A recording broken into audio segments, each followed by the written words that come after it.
What is going on, guys? We're here. We're on Australian short, but we are live. Welcome to the Game of the Geeks podcast.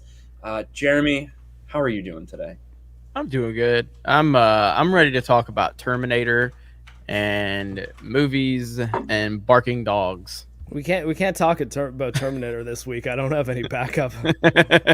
I have no desire to ever talk about Terminator on this podcast, yet that's somehow what we end up doing. Speaking of Terminators and cyborgs, Mark, how are you? I'm doing okay. I got my puppy. Those dogs were going fucking crazy before we started the show. I don't know what they were barking at. I think did someone knock on the door, X-Ray Girl? Like, okay, I don't know if we got like an Amazon delivery or something, but that seems to be there's someone immediately outside the door barking. Well, so I fired a couple warning shots, but I don't think there was anyone there. Oh, you pulled a boogie. Yeah. Yeah, the boogie 2988. Got it. We got a couple super chats start up. Radicalized Ryan with a new profile picture. Wait for it, super sticker. Thank you, Radicalized Ryan. Roger H with a thumbs up. Thank you. Master Eden for $5. Were y'all ever Mega Man fans? And Yes. would you ever post a perfect run on YouTube? No, because I wouldn't be able to do one. Exactly. So, if I had a perfect run, I'd post it. Yeah. I will never be able to. Mega Man 3 was peak Mega Man days for me. Just because I'll never forget the release of Mega Man 3 and how excited I was for it. But yeah, Mega Man, those games were amazing. Very difficult games. Very difficult. Yeah, they're tough. They're a challenge. Mm-hmm. I got one of those little like Nintendos, those like Nintendo mini ones they were selling. You know what I'm talking about with the NES HDMI. Minis. Yeah, the NES Minis that has like Mega Man on there. Yeah, it's fucking rough. Especially going back to it now if we're used to playing the games that we're currently playing. I wish, and I know Mega Man is very popular. He's a very well-known character. I feel Mega Man is underrated from a perspective of like, I think he should be on the iconic list of characters. Like it's I don't know why he's not. I don't know why Mega Man. I hate his character in Smash. I think he is, but I think he's up there, but I don't think he's up there with Mario and Sonic. He's not. And I think he should be. And maybe it's because he never had like these next level 3D games that took him to the next level. I would argue Sonic hasn't either, but I would say I think it's because the games are too hard. That's possible. I think it's because the games are too hard. Yeah, and I think Mega Man was a lot bigger back in the like early 90s, because that was, I think, an era where if a game was super difficult, it like no one really thought anything of it. It was just like, oh, this is one of the ones that's hard to beat. It wasn't like, oh man, like this game needs to add easy modes, because there weren't really easy modes. Pretty much every game just had one difficulty setting. And I don't think Mega Man 2 or 3, Mega Man 1, I don't remember getting all that into. I don't even think I really played all that much of it, but 2 and 3 I played the hell out of a lot. And I don't think they were even close to being the most difficult games on NES. Like I would argue that the Castlevania games and Ninja Gaiden were significantly more difficult than Mega Man, but Mega Man I think had the really interesting design structure where you could kind of like pick which level you did in which order, and there was kind of a correct way, because you acquire an enemy boss weapon, and then that weapon would be one of the other boss's weaknesses. So I think we're gonna make it. Geeks and Gamers is gonna make it our mission. We're gonna give Mega Man his due respect. We're gonna talk more about him. We're gonna celebrate his games more. Maybe I'll even stream Mega Man 3. At some point for our premium members or something like that. We're going to give Mega Man some respect. He deserves respect. One thing that is good about Mega Man, though, is all the games are pretty much on everything now, or the vast majority of them at this point, because of the legacy collections that are on Steam, Switch, PS4. Like you can just play pretty much every Mega Man game everywhere, so they're not difficult games to find. Hell yeah. Respect Mega Man. Good super chat. Bringing up Mega Man. I think he needs more love. Not that he's not loved, because he's definitely loved, but he's not on the iconic list like the Master Chiefs, the Sonics, and the Marios, and he should be. Yeah, I agree. Chris Arcella for $5. Mark, you see the drawing I did of you? I sent it to X-Ray Girl to show you and Jeremy. If anyone just saw me, X-Ray Girl passed me a phone there. She just showed it to me, and Christopher Arcella, why did you draw me to look horrifying? Like, I was thinking this like weird, like crazy face. I'm just like, oh man. I was like, Yeah, she sent it to me. It's like when you get triggered about frame rate. Is that like what it's supposed to represent? I don't know. I don't think I've ever looked that evil. Never know. Thank you, though. I appreciate the effort. AC Yor for $5. Can anyone give a logical reason why in Cyberpunk there are no flashlights or night vision in the year 2077? I haven't played it enough to know. No, I Mark? guess there's no good reason. It's never dark. It's never dark ever. I guess, yeah. Like I'm trying to think of if I was ever in a situation in that game where I felt I needed one, and I guess not, or else I probably would have noticed that. Yeah, that's my guess. And speaking of Cyberpunk and speaking of video games, we got some Cyberpunk news this week. A massive patch drop, 1.2, that fixes hundreds of things. And then right after that, and some people did say they definitely noticed an improvement, especially on console. It's almost a level of playable now for PS4 players. However, it's still not on the PlayStation Store, which should tell you something. But another big thing that we found out about Cyberpunk is that this standalone multiplayer experience that they were planning, they're not planning it anymore. That is what CD Projekt Red told their investors. They're shifting gears. We'd heard for a few years now that there would be a essentially standalone Cyberpunk project, whether it would be an actual standalone game or whether it would be something to the effect of Cyberpunk 77 Online, kind of like GTA Online. They are rethinking that, and effectively plans have been canceled for it. They're trying to reintegrate multiplayer into everything, but what we thought we had is kind of not happening anymore. Mark, what did you hear about this? What are your thoughts? I mean, what I heard about it is pretty much what you just said. I think it's probably a good idea. I think, if anything, CD Projekt needs to be focusing more on fixing what they've already got instead of trying to be like, oh, now we're going to add multiplayer into the mix. Like, I don't necessarily think that would have been a fantastic idea. I still think that even with patch 1.2 out, I would still recommend wait until I'm going to guess November, but really what I'm saying is wait till whenever the native PS5 and Xbox Series versions of the game launch. I think that's probably when the game is going to be in the place where it probably should have been when it launched in December. They did also buy a studio in Vancouver in Canada. Who seemed like they were mostly made up of like ex-BioWare people who left in 2012, which was right after Mass Effect 3, which I think is probably good news. There's two ways to look at that one too. There's people that are like, oh man, like what are they doing spending money on like a new studio? Like they should be spending that money fixing Cyberpunk. Or it's the other side of that is, well, or they could be saying like, hey, obviously we didn't have the resources we needed to get Cyberpunk where it needed to be, so we should have it so that we have people that are like, okay, we'll do the main design in Poland and then maybe send it to this studio in Vancouver to help with things like the polish and work out the bugs and stuff like that. But I know, I guess we'll see how it goes. But apparently they want to be working on both a Witcher project and a Cyberpunk project now.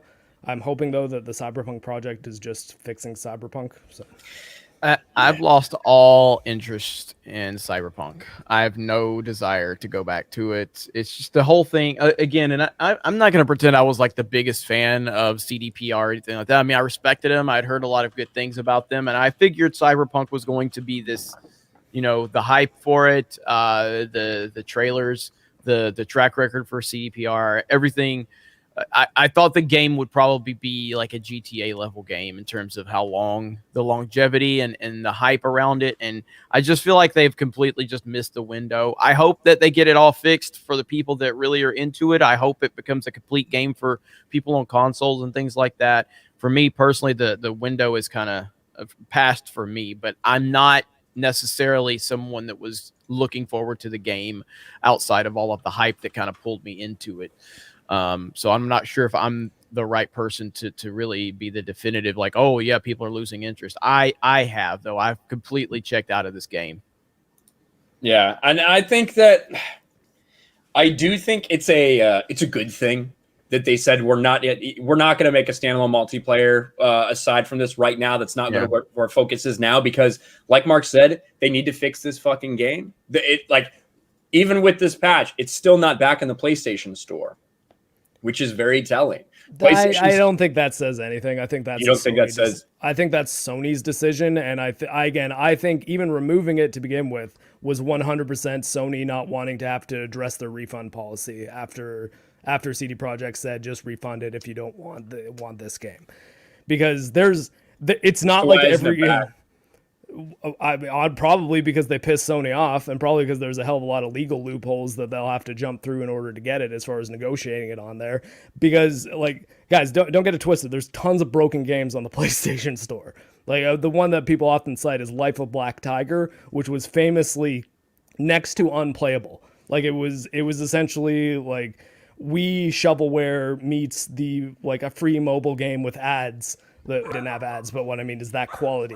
And that's still available. Like, you can still buy that game. So it's not like a game has to be a certain level of quality in order to be released on the PlayStation Store and stay up there. They only took Cyberpunk down because CD Projekt forced their hand with the refund statement. Right. And so now no more refunds. It's not a thing that's happening. That's not something that's happening for months. So when's it coming back to the Sony store? I don't know. That's a question for Sony, though. I don't think it has anything at all to do with CD Projekt. I think the game could be perfect, and it still won't be on the Sony store until they want it back on. If the game was perfect, and they can, if the game was perfect, or if it was well run, Sony wants money. No, well then you're saying that it has something to do with quality, and like I said, there's tons of broken games on the PlayStation store. It's Sony's decision to not have it on there. It has nothing to do with CD Projekt. They probably wouldn't want it pulled off to begin with. Well, no, I do. Well, I mean, it's fair that there's tons of broken games, but there's few broken games that were the level this one is once you get enough attention on something high profile like this. You have to change your methods as to how you're going to handle that. And this was a PR disaster for all parties involved. I'm saying that none of the three of us, including me, know what the process for getting a game that's been delisted on the PlayStation. Well, no, but Ryan's point is that it's just not a good sign, is all he's saying, and I think that's a fair statement. It's not a good sign that the game is not on the PlayStation Store still. What that sign represents is not a good sign, which indicates what is. All right, here it is. A game was so broken, so high profile broken that they offered refunds for it everywhere. And with that refund policy, Sony decided, hey, we're not going to do that. So we're just going to delist this game because we are not going to sell something that we may have to refund because it's so fucking broken. Right? Sure. Right? Okay. So you move on from that. No longer offering refunds. You can't get them from CD Projekt Red. You can't get them from Best Buy, GameStop. Doesn't matter where you buy it. You can't get refunds anymore. That time has since passed. That was back in January. Now we're at a point where they have now did two major updates to the game to try to fix it. And they did fix some things. Like, for instance, cops don't just spawn in on you anymore. They spawn in from a block away and then run in. And they're really fucking dumb still. Okay, but you're trying to make these steps to fix the game and make it better. Why is it not back on the store? It has nothing to do with refunds. So you're saying that Sony, I'm saying that it probably won't have anything to do with things like a patch or a fix. It'll be whenever Sony has decided they want to work with CD Projekt again on this game. And I don't think that the state of their patches will factor into it to a degree, but I don't think it's going to be the kind of thing that they'll just release a patch one day and then Sony would be like, boom, let's turn the floodgates back on. Like, they clearly, Sony and CD Projekt got into a bit of a battle over this. They're probably not on the best of terms. I'm willing to bet the reason why they still have any relationship with them at all is because they probably want to be able to keep selling Witcher 3 when Witcher Season 2 comes out. I mean, I think Mark's got a fair point that clearly something happened between them, but again, it's hard for me to see Sony just having like this kind of hate boner for them. What I took issue with is saying that like patch 1.2 came out, but it's still not on the PlayStation Store. That must tell you something about how much this. But I think it's a fair point. I don't think it's a definitive point, but I think it's a fair point to assume that like that's still not a great sign, seeing as that is not on the store. But at the same time, your point is fair too to go. Clearly, there was a major issue with CDPR and Sony because of the release that CDPR made and how Sony felt like they had to deal with it. So there's probably a deeper fracture there that we're not realizing, that we're not privy to. Is that fair? Fracture wasn't bad enough for them to, stop selling the PlayStation games that are out there at Best Buy, at GameStop, all the physical Cyberpunks. Well, and I mean that should tell you something too. It's like, okay, so how much did they actually want to disassociate with this game at all? Like, they didn't recall the copies that they could still be making money on. They just don't want to have to deal with refunds through their storefront. So, which is no longer a thing that could happen. So why don't they just relist it then? Yeah, you know why? That's what I mean. So there's the immediate through line, because either you're making the argument that this game isn't good enough to be sold on the PlayStation Store, which I would very much argue against, because there's plenty of shit games on the PlayStation Store. Like, it's not. That's not what I'm saying. Well, but I'm saying it's either you're making that point, or you're making the point that Sony should not ever be selling this game because they have some sort of, I don't know, legal obligation to not. And then in which case it's like, okay, well then why are they still allowing physical copies to be sold? And I think the answer to that is it's not their problem if someone wants a refund. Yeah, and that's why they didn't pull the physical copies in December. And I think that the game is not in a state yet where they feel like if they put it back up on the store, they wouldn't have fucking problems with people complaining about it because of it's still broken. That's what I think. Maybe I haven't played the PS4 version ever. Well, I mean, again, I don't think we know the answer to that question was my point. I'm not saying I know. I'm saying that I don't think it's as simple as this patch wasn't good enough. You know, Mark doesn't like speculation. Well, no, that's true. I tend to not, unless it's like, but I'm just saying that they if it really were just a matter of like this game isn't performing at the standard that should clear the PlayStation 4 store like quality bar, then that's fine. But then it's like, well, let's take a look at some of the other games that are on there, and if they're not all bangers, and it's not like the only games they're selling are like, I don't know, yeah, that's like irrelevant though. Yeah, that's irrelevant. I think they got burned by CDPR because they got the copies, and it was like, wow, this is really fucking bad. And CD Projekt Red says, don't worry, we're gonna fix everything. They said, okay, and they turn out and the launch is absolute dog shit. So they are not going to put that back up on their store because they got fucking burned until it is legitimately fucking good enough that they don't have to worry about that kind of thing. Is there probably bad blood? Yeah, there probably fucking is. But at the same time, if it was good, they'd put it up. Bottom line. I think so. Again, I don't think it's that simple, and I don't think the process would be fast either. I think that there's more. Well, I mean, like Ryan, how much do you know about the Sony certification process? Like, you're talking as if it's one. They're still literally downloading patches for it's still in the store. Let's be real, because they're still downloading patches for people who are playing physical copies of the game and still want it on their hardware. So it's still active in the store. It would literally just be the flip of a fucking switch to be able to put it back on the digital store. Well, and what my argument is that the reason they're not flipping that switch is because of the business implications and tension that they have with CD Projekt, not because it hasn't met the PlayStation Store quality bar. You see what the difference is there? It's like the legal/business turmoil versus the quality of the software and the quality of the patches. You're making the argument that it's the quality of the patches, and I'm not even speaking to the quality. I'm saying it's both. Maybe. I think it's much more likely that it's they've got some things to sort out, possibly even in court, when it comes to their relationship and whether or not they should be listing that game. I think that's much more likely than just this patch didn't fix enough things. Otherwise, wouldn't there be stories about every hotfix that went up prior to patch 1.2 or even patch 1.1 to say, okay, is it going back up on the PlayStation Store? I think Sony's just like, this thing's going off for a while, and our lawyers need to speak to your lawyers before we're ever relisting this thing again. I think I think we can all agree it's a shit show. This entire situation is a shit show, and this is why I have no interest in this game anymore. But again, I hope it works out for people that are interested, just not for me at this point. This is a disaster. Master Eden for $10. Would you guys ever start a fan versus G&G challenge on YouTube segment? You guys are the fan chooses the game. What? No, because I don't want to get beat. Yeah, no, we would probably lose to a fan that is like, if you play a game that is like your multiplayer game that is like the game you play, I guarantee you put more time into that game than I've put into any one game for the last 2 years. so you're gonna beat me. Yeah, I will say that is something we would definitely do for our premium members at some point. I've actually discussed playing Titanfall 2, just opening up or hopping into the premium Discord with our premium members and then having them join and us play, even if it turned into a private lobby. So that's definitely something we could potentially do.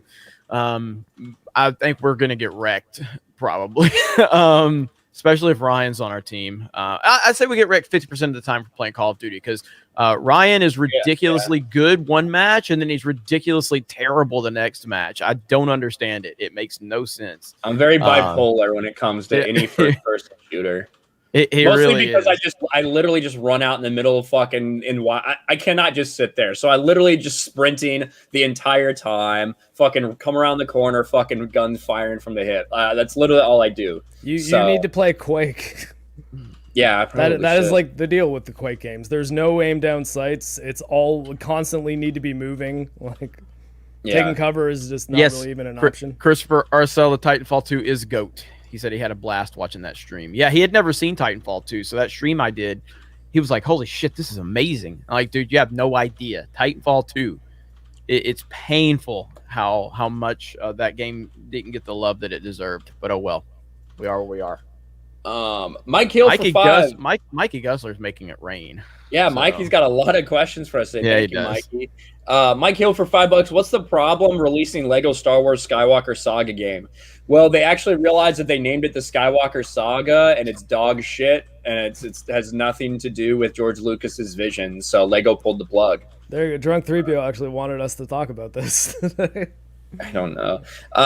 Yeah, like they say COVID, I guess. I don't know. Maybe I think they're still writing Rise of Skywalker. I think that's the actual problem. Did they do a Lego Last Jedi, or is it just I know they did Force Awakens. Did they do a Last Jedi? I don't remember a Lego Last Jedi. I don't know if they did an actual Last Jedi. I remember playing.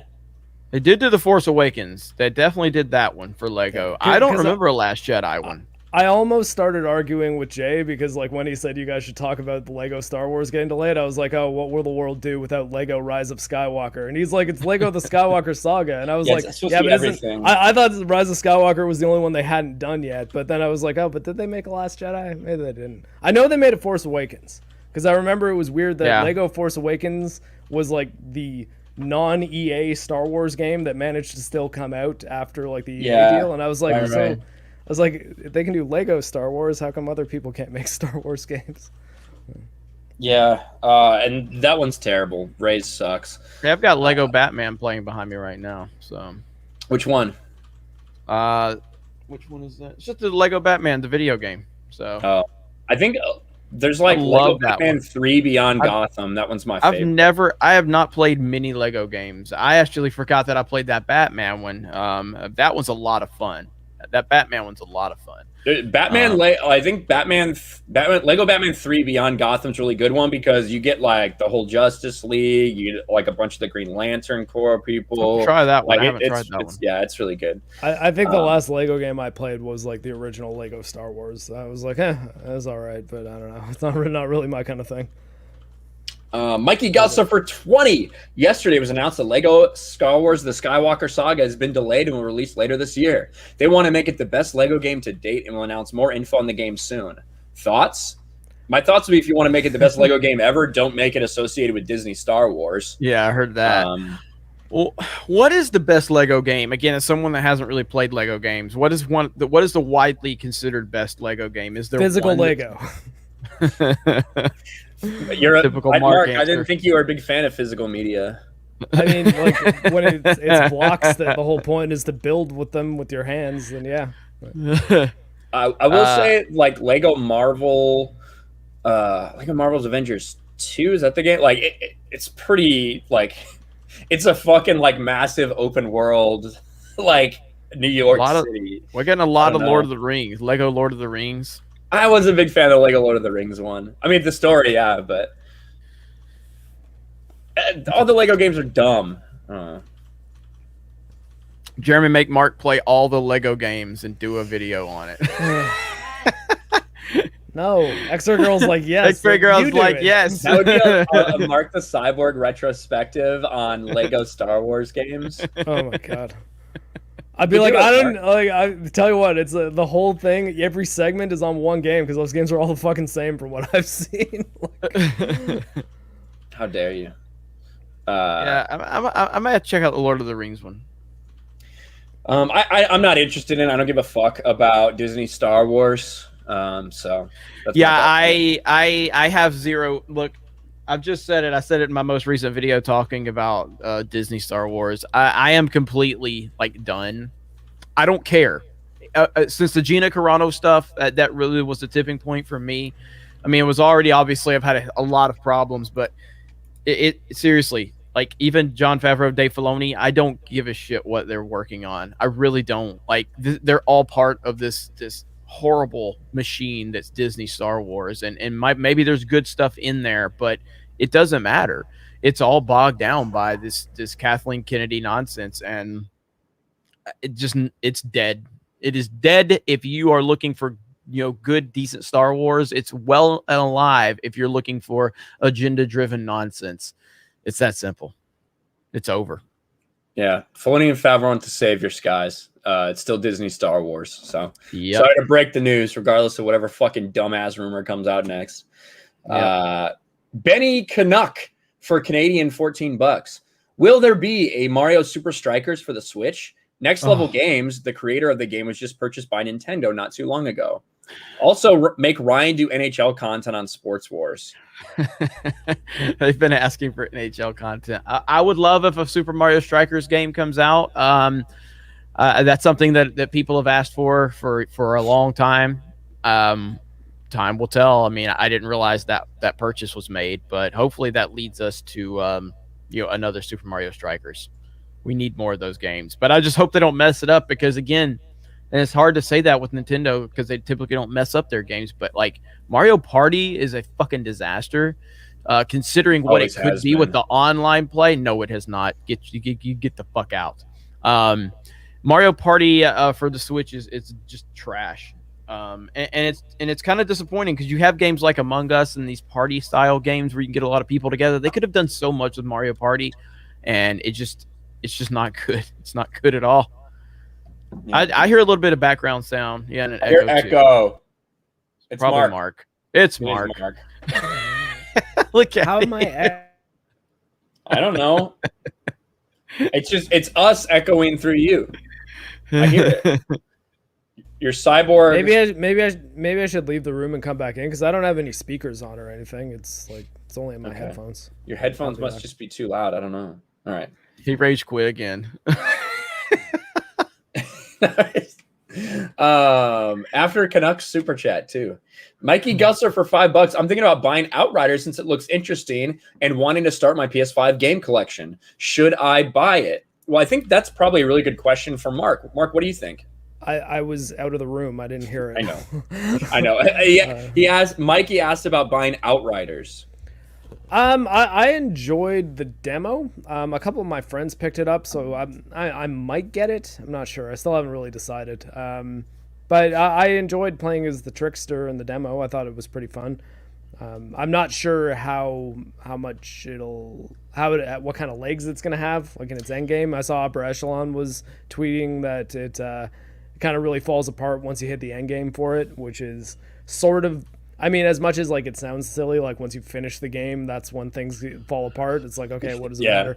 But at the same time, like looter shooters tend to, the campaign is usually just the thing that you get through before you get into like the gear hunt and like all the end game content. So if that stuff does kind of get thrown off whack and get unbalanced, then it might not be great.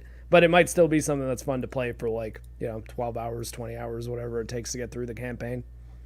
Yeah, and I think we had that on the on the agenda today, talking about the launch of Outriders. Now, got 100,000 people playing it, and basically have since the game launched. Yeah, which was only a couple days ago. But I mean, this is Square Enix, right? Yeah. Like this is the same people who made Avengers, who just came out with Marvel's Avengers, which is a property that was literally just had the biggest movie of all time, coming off the biggest movie of all time, and that IP, 30,000 was the peak at that, and now it's fucking below 1,000 basically anytime you look. A couple months after. The idea that this is already launching 3 times higher than that is nuts, and it really does tell you that at the end of the day, regardless of what your IP is, like people want quality games. And if you deliver that, and I don't think there's anything necessarily special about Outriders, but it is fun. And shooting mechanics are really solid, and I think that like contrary to the combat in Avengers, at least I found it very like boring and stiff. Like I didn't really think it was very much fun to play. But Outriders, moment to moment, is really fun. Yeah. After you get through the tutorial sucks. Yeah, we were watching Rippa play it the other night. It looks pretty fun. I'm not sure if it's my type of game or not, but it looks pretty good. Something I'm interested to at least try. You know, and they have, I've seen a couple people in the chat say, you know, they have had some problems. Yeah, they've had some server issues. I don't think they really expected this many people playing it, but they have had some server crashes at times, and they've been pretty transparent about what's going on when they do have problems, which is also nice. You just got to say, though, those numbers, holding those numbers is pretty damn good. Yeah, and to be fair, it's only been 3 days. Like, No, I know that, but I mean, with the short term, you know, reaction to how people are, you know, on the internet. I mean, the fact that they're still holding those numbers, you know, 24-hour peak, 3 hours ago, all-time peak. Those are pretty consistent across the board. I think the thing that makes it most telling that this game's probably going to be pretty successful, though, is that the demo, at least the Steam demo, I know has been out for 3 weeks now or so, maybe almost a month, and it your progress in the demo carries over to the main game. So there's people that have been grinding this game for a month, like just doing the side quests, getting level ups and gear and things like that. So it probably a lot of the people playing here are people who've been playing this game for a month. So I don't know. It was an interesting way to like launch their that makes sense then. That makes sense. Yeah. And Hijabi Gamer brings up a great point, and it is free on Game Pass. Yeah. A day one Game Pass, a new game, brand new fucking game. If you have Game Pass, you get it day one. I believe it's only Game Pass on console, though. I don't think it's Game Pass PC, because I was looking for it yesterday. I was actually like, maybe I should just download Outriders on Game Pass, though I prefer to play on Steam just because I have better access to my friends list through Steam, and I don't really like the Microsoft Store's interface at all. Like, but I don't see it anywhere on here, so I think that it might just be on console. Or Game Pass on console. Yeah. And speaking of Game Pass as well, there is a Sony Studios game that is coming to Xbox Game Pass on day one. Wild. MLB The Show, which has traditionally been PlayStation only for years and years and years, is not only coming to Xbox, but it's on fucking Game Pass day one. Like that is really like, so now you have 2 brand new releases, fairly big releases, one in The Show and one in Outriders, on Xbox Game Pass day one release. That is what their formula is going forward. And it's very different from what PlayStation's doing. They're very behind the curve when it comes to that. But I don't know. And of course, I know, Jeremy, you're going to say they need to market it better. But what are your thoughts about that? With the MLB The Show? Both of them just coming to Xbox. Well, yeah, I would say the recent decision probably isn't going to help that game any. Fuck these motherfuckers. But that's kind of another discussion for another time. I had to acknowledge it though. But yeah, I mean, MLB The Show is I haven't played much. I did purchase one of the more recent ones because me and you were talking about streaming it on Sports Wars at some point. Ryan, remember that a while back? So we need to stream some games on Sports Wars. Remember that? I remember you saying that. I said no, I don't think we should. But yeah. You're like MLB The Show. Yeah, and so I mean, I do know that MLB The Show is widely considered like a top tier baseball game. Is that correct, Ryan? Yeah, it is definitively the best baseball game. Not even close. And then you bring the Game Pass element into it, and it's something that, again, Mark has been preaching about for forever. You know, the importance of Game Pass and how good it is. And I do think having it that accessible on on another platform, and it's essentially free to play. I know it's not free to play, but it's on Game Pass. I think that because the Game Pass. Yeah, it's included with Game Pass, and people that already have it now are going to have access to a top tier baseball game. I think that's a huge positive. And again, console exclusives, when you're dealing with these games like that are exclusive to PlayStation or Xbox, I think it harms games. I mean, Titanfall wasn't a console exclusive to the Xbox One, and it was also on PC, but I think that hurt Titanfall, the first one, big time to be a console exclusive. And then obviously you bring it into the PlayStation. They bring it over to PlayStation for the second one, but at that point the release date was all messed up. But open it up to a new audience. And do they have exclusive rights on that game For the MLB licensing? Well, I mean, no, they don't, because there's RBI baseball. There's other baseball games out there that are just fucking bad. Okay, like MLB The Show is just the best baseball game out there, but it is not exclusive. Yeah, but just opening up to another audience I think it's gonna be big for that game. Maybe, but I also think that it's gonna hurt MLB in a lot of ways by what the other stuff going on that we've covered on Sports Wars. So, yeah, 100%. Echoing again, yeah, I'm hearing it too. It's all right. It's all right. I mean, it's all right though. Just mute when you're not talking, Mark. Yeah. I like how Mark muted when he talked. No, I was trying to see if you guys were still hearing any echo. That's why I snapped it. Okay. Well, we don't hear. We hear echo when we're talking. We hear the echo. When you're talking, we don't hear anything. The only thing I thought is because I know X-Ray Girl's backstage, right? So I was wondering if you were maybe hearing it through her mic, and like she's muted too. It looks like, so it's not. But yeah, she's muted. She looks so confused now. She's like, because I just popped her in. Yeah. Yeah, but it's not too bad for me, at least. All right, Tony V, $5. Mark's God of War video was awesome, especially for someone like me who's only played the most recent game. No, seriously, you guys need to, after this stream, go watch Mark's God of War video in its entirety. Share it out. It is awesome. He does such good work. I remember when people said like quality editing, good content, must be a Mark the Cyborg video. Yeah, that one took me a while too. That was probably a solid month and a half, I guess, of work. Like by the time, because I played through every single God of War game with the exception of Betrayal, the mobile one that I actually tried to get an emulator working for it. I couldn't though. It doesn't look particularly good, but that's the only one that I kind of gloss over in the thing. But I played every single one of them, wrote a like 11,000 word script, and the day I recorded that was 3.5 hours of talking to this mic straight, and I wanted to die at the end of it. There you go. Oh, it jumped on me. What the fuck? God damn it. Where we got a lot of super chats. Look out. Blue-Eyed Scorpio for $2. Jeremy, play Apex with me since Ryan and Mark won't. I didn't say I won't. I actually spent a lot of time watching fucking Blue-Eyed Scorpio play the other day. It was fun. I should get into it. I had no idea what was going on. I like Apex. I know. I think that I might like it if I invested time into it, but I could either play that or Titanfall 2, and I would much rather play Titanfall 2. Yeah. Mikey Gussa for 20. Have you seen the most recent GTA 6 leak? It says you can travel to 5 different cities plus brand new area not seen before in GTA. Also, we're supposed to get an announcement soon, and Rockstar has the artwork ready. Thoughts? That has been a rumor for a long time, actually, about the multiple different locations, including one we've never seen. It's rumored that it's supposed to be kind of like a Cuba or like a South America type of location that is based on fucking drug dealing, or like Colombia, something like that. That's going to be based off like the Murata. I forget the family's name. The fucking big drug dealer in San Andreas.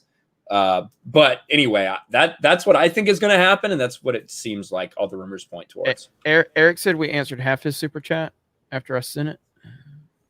Eric Beck. Oh, I probably haven't read it yet. We're probably getting like it's probably after he sent it. We've just been talking. Okay. So. Okay. Yeah, with GTA, look, they have, and I think it's a fair thing, and I think it's a good thing. They're in no rush. Why would they be? I mean. The previous, how long ago? When did the last game come out? 8 years ago? 2013. Yeah. And it's still like pulling insane numbers on Twitch. They're in no rush, and they shouldn't be. They have built a quality product, and they have earned the right. And again, I'm not really a GTA guy myself, but my God, man, these games are so incredibly successful 8 years later. That is an amazing accomplishment. So take as much time as they need, obviously, and they will definitely be rewarded for it whenever this game comes out. Grand Theft Auto 5 was just announced as the first PlayStation 6 launch game, too. when we were watching that PlayStation 5, like I forget what it was, but whatever, first thing that they the first thing they announced. I was like, are you kidding me? Welcome to the next generation of gaming, GTA 5. It's like, okay, it's an interesting first put forward. And the announcements, every time there's a rumor, almost we fucking make a video about it. They're like, oh, they just got this website, they just did this, but they continue to push it off. I'm sure we'll hear something relatively soon. Mikey Augusta for another 10. Speaking of GTA, there's also rumors that GTA 5 for Xbox Series X and PS5 will have exclusive single-player content like weapons, clothes, new areas, cars, expansions, etc. Thoughts on this rumor? I think it's stupid whenever any company does that. I would be a little surprised if it was too much stuff. Yeah. Because isn't... Like, I thought that was, like, free. It was going to be free on PlayStation 5. Remember? Yeah, it's gonna be free to play, and then it's going to be included. It's going to be free to play. GTA 5 is going to be free to play. Is it the online, or is it one of the? Is it in the PlayStation Plus games, the PlayStation Collection? I think it's called, where you get a whole bunch of PS4 games if you buy a PS5. But I don't know if it's on that one. It's been a while since I researched that list, but. I don't know. I mean, I don't think it's going to be very difficult for people to play GTA 5 if that's what they want to do. But as far as like platform exclusive content goes, I mean, I think everyone knows my thoughts on that. I think especially when it's specific things in a game. Destiny was kind of the worst with this, where it would be some exotic weapons, which exotic weapons in Destiny are like actually really worthwhile weapons that are very different from all the other guns in the game. And strikes, which are essentially co-op missions, like longer form missions than the story missions, and they tend to have a boss fight. There were strikes and exotic weapons that were just exclusive to PlayStation for a year for sort of no reason. And I don't know, it just always seems to me less like, hey, good news, you get a bonus if you're over here, and more like, losers who bought it over there, you don't get the whole game. Like it always feels more like that to me. So it's all right. Grand Theft Auto 5 will release the second half of 2021 on the PS5. Additionally, a new standalone GTA Online will be available for free on the PS5 exclusively, but only for the first 3 months.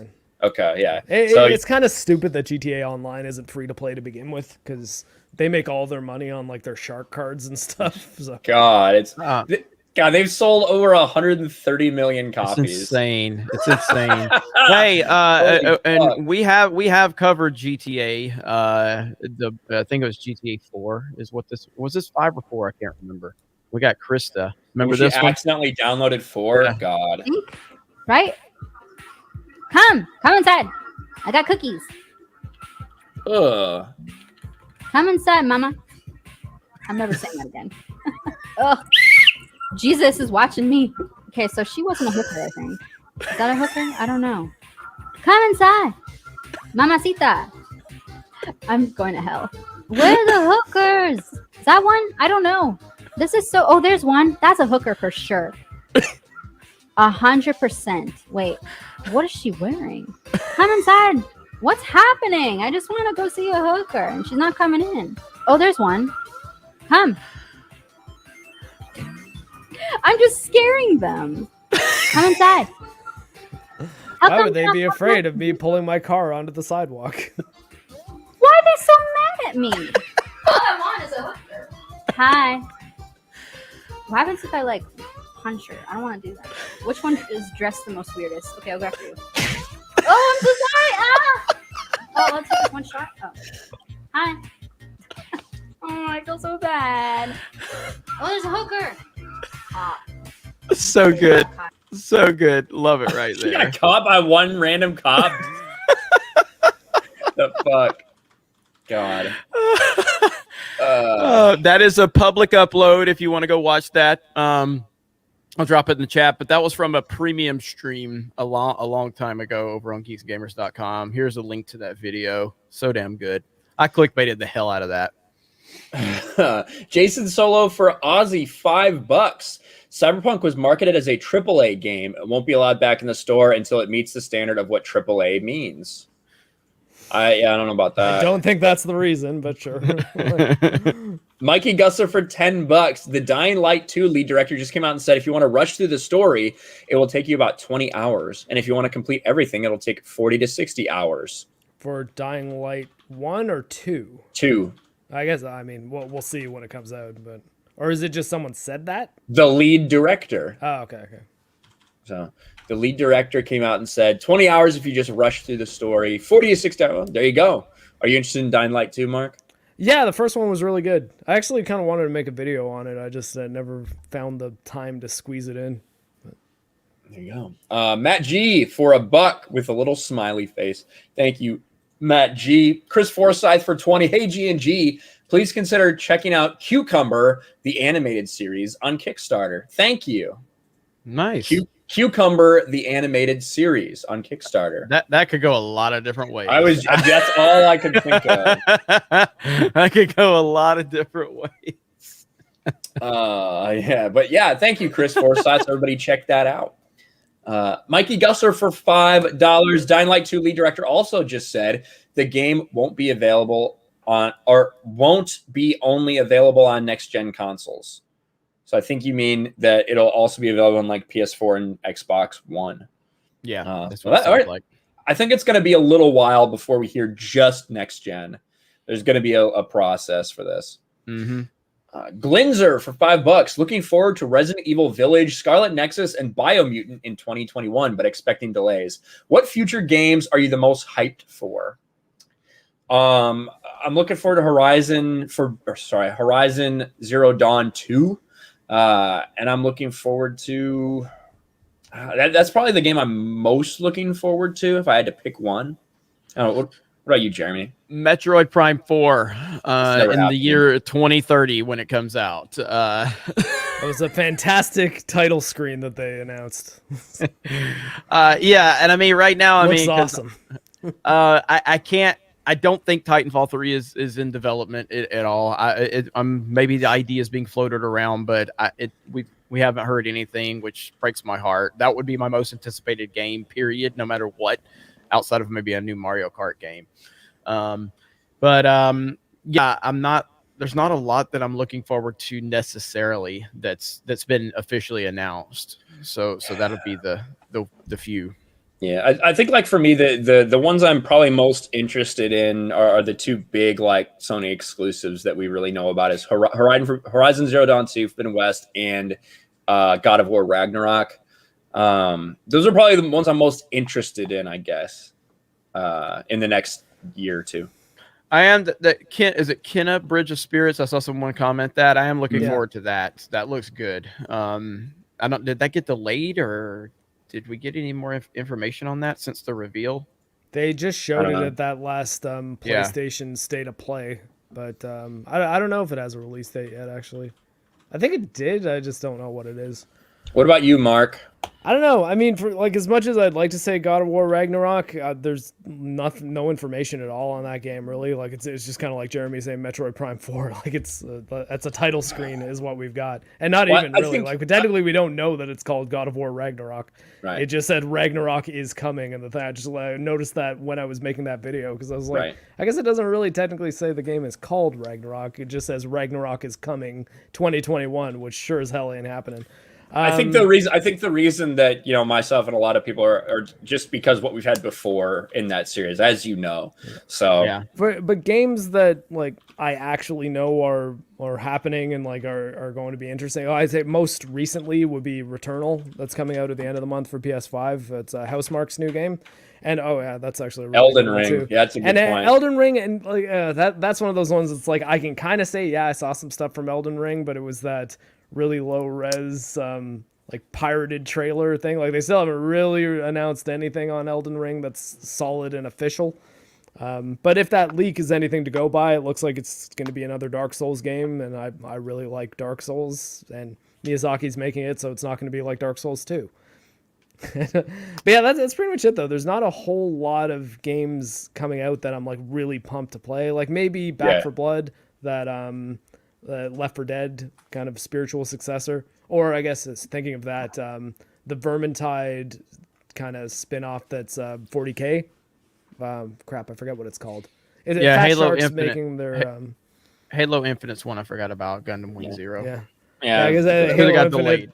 Halo Infinite was with the stupid. I mean, I guess it technically didn't get delayed, but that was the worst April Fool's joke ever. Like they basically did like the CD Projekt style like rectangle screen, like dear fellow Halo fans, we regret to inform you that we've got to delay Halo to summer 2022, and that's like a legit possibility. I know. It was just like, what are you guys doing? Because the best case scenario is the game comes out and it's perfect. The worst, every other scenario is people are just going to be being like, guess you should have delayed it to 2022 like your April Fool's joke said you were going to. Yeah. Oh, I guess April Fool's shouldn't have been a joke after all. It's like, why would you put yourself in that position? Or if you're going to say we've delayed it to 2031 or something like crazy where it's like, yeah, the game's going to come out in 10 years. Because then people will be like, oh, okay, this is April Fool's nonsense. They just wanted to scare you for a second. But I guess the only good that came out of it is they got Kotaku to write an article on it. But at the same time, like I kind of, as much as I hate to say this, I feel for Kotaku in this sense because like I don't. But you see that tweet come out, and why would you be thinking that would be a joke? Like, where's the punchline? Like that's what I mean. It's not. There wasn't really anything funny about it. It's just like this game that's already been delayed a year past when it was supposed to come out needs another 6 months. Gotcha. It's like what? Okay. I don't know. I thought that was stupid. Elder Scrolls 6. Someone said in chat. Yeah, Elder Scrolls 6. Sure. Mr. Olympian sent a $50 super chat. I will get all the Streamlabs. I know we got some Streamlabs and some super chats, but we're going to hit this $50 one first from Mr. Olympian. Hi, Ryan. Question. Have you read the novelizations of the prequel trilogy? I started reading them recently and have been loving the additional scenes in them. I'm about a quarter in episode 2. What are your opinions of the additional scenes? Yeah, the novelizations of the prequels are incredible, especially wait till you get to Revenge of the Sith. Like Matthew Stover sat down with George and like talked through a lot with him, and a lot of what was originally going to be in the movie. Like if we were to see basically everything that had been filmed, if we released the Lucas cut of Revenge of the Sith, a lot of that is directly in line with what we saw in the Revenge of the Sith novelization. It provides so much context to what's going through Anakin's head, what's going through Palpatine's head. Like I think it makes Anakin's turn more meaningful and make more sense. Not that it didn't make sense, but it provides a lot of stuff. I've heard the novelization for Revenge of the Sith is amazing. It's like God tier. Yeah, that's what a lot of people have said. And so thank you for that super chat. You got another one too. Holy crap! Another 50 from Horror Amarata for $50. I don't know how you feel about VTubers, but I'm a late night gaming Twitch streamer. Been following for a while. Found you through Young Ripa. Want to say thanks for being you and are demonstrating people of differences can game together. Thank you, Horror Amarata. Man. Hey, that's what Geeks and Gamers is all about. And like there is this thing that people. I've preached for years now that Geeks and Gamers is about individuality. There is no one person's opinion at Geeks and Gamers that represents Geeks and Gamers. Obviously, my voice is the loudest voice because I'm, the creator of it, but and I'm the face of the main channel. But everybody at Geeks and Gamers has their own opinions and their own way of handling things. We're gonna make mistakes along the way. And you're going to find people that you don't like here. And some people don't like me, but they like other people here, which is totally fine. That's how it is designed to be. And, we are all in this together. Some people on the team say things that I just absolutely cringe over. And other people probably cringe at my opinions. And we all put that, aside to kind of represent this entire community for all of you, and we're only here because of all of you guys, so thank you all for everything. We have a Look at we that. have a guest. We have a guest. Yeah, I figured this. I can do this on the anime stream that I recorded with Ivan yesterday. That I have a puppy cam. That's awesome. So yeah, thank you so much for that. I really do appreciate that. This is the radicalized geeks and gamers, literally fucking dog cams. But thank you guys both for those huge super chats and for all the support. We really appreciate it. And again, I've seen some people say, number one, someone earlier asked about would we collab with who was it now? I can't remember. Someone had Upper Echelon. Yeah, they said we've had Upper Echelon here on the channel. Upper Echelon is welcome anytime. We love Upper Echelon Gaming. Yeah, I watch basically every video he puts out. Yeah, great channel. And then other people saying, what can you do to support? Well, besides just being here, which we appreciate, geeksandgamers.com. That's where, and trust me, myself and my developers are working on a lot on the website today. So we're going to work on a new email process for anyone that becomes a premium member. We're going to send an updated email to give you like links and everything like that. And for premium members, if you're watching, we're about to implement a text message. You can opt in if you want to have text message notifications for our premium content. So you can, if you want to use your phone number, you can opt in and we can send you a text message notification that'll help with those notifications for all of our premium content. So we're working on that. All of that should be rolled out sometime towards the beginning of next week. Yep. So we got a couple big Streamlabs donations as well, guys. So let's go through these. And then we'll go back to super chats. Butter Biscuit 92 for $2. Can't believe I got a shout out in a video. Oh, of course, Butter Biscuit. Yeah, so Butter Biscuit and Bweezy Bird. I saw Bweezy Bird in the chat earlier. Those guys both send me a lot of stuff, like a lot of random, hey, do this sports topic, do this sports topic. Sometimes I put a couple things together and bitch about something. So yeah, shout out to both you guys. See, we got an idiot in the comments. Spencer Cole says, Geeks and Gamers being all about individuality until you dare speak out against Daddy Snyder and his terrible film. I fucking don't want the Snyder Cut to move forward. I don't want the Snyderverse. I fucking hate the Snyderverse. What the fuck are you talking about? But I can separate my opinions to recognize that enough fans like that fucking Snyderverse. So I think it should move forward. How does Geeks and Gamers not represent individuality when the motherfucker who created it says I don't want the goddamn Snyderverse to move forward personally? I just respect that there's enough fans to do it moving forward. So go for it. But yet, where does that come from? Like, do people pay attention to any fucking thing? My God. Because someone at Geeks and Gamers likes a Zack Snyder movie that you think is a bad movie, which I would generally agree. Like I said, I think Mahler's Rage video is on fucking point. I happen to like Zack Snyder's Justice League, all things considered, but I don't disagree with what Mahler said. I think it's a shitty universe, shitty films, shitty characters. But there's enough fan movement, and the fans have spoken, and the fans deserve to have the Snyderverse restored. But even though I don't fucking care about it, that's individuality. So kindly fuck off. There you go. Not kindly. Don't be a bitch. That's the sarcastic way of saying it, dumbass. The trigger word. Yeah, kindly. Would you kindly? Would you kindly fuck off, sir? Drunk 3PO likes Fortnite, which that's worse than anything else. So there you go. Diego Flores for $10. Also, I think the Cyberpunk multiplayer standalone might have been affected by the hack, so to not risk it, scrap it all. Now integrate it into the base game as buff security with improvements to the game.